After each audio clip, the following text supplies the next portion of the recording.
So let's learn about a list in Python. So what is a list?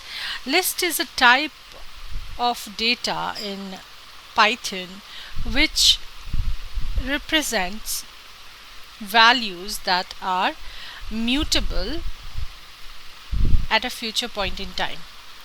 Say for example, I can give any name to a list. Say for example, I give the name of the list as Diwali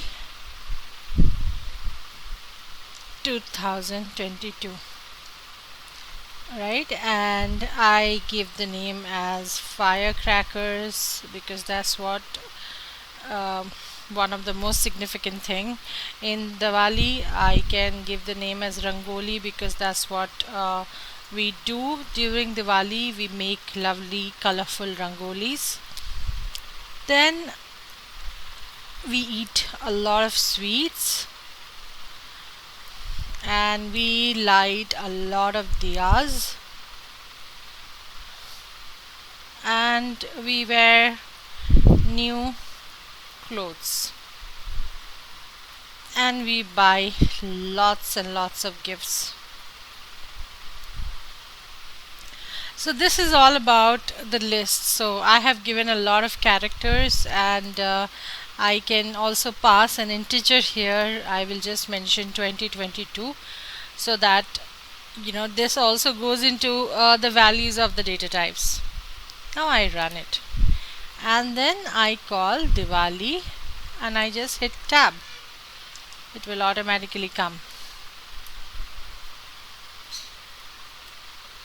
So when I do, please ensure that you know that Python is case sensitive.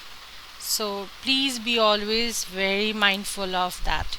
So once I do that, I see that all the characters I had passed or the values I had passed in the list, which is named under Diwali 2022, are given as an output. Now one thing to note here is when we are passing a character, which is a word, it is always passed with an apostrophe, a single or a double quote.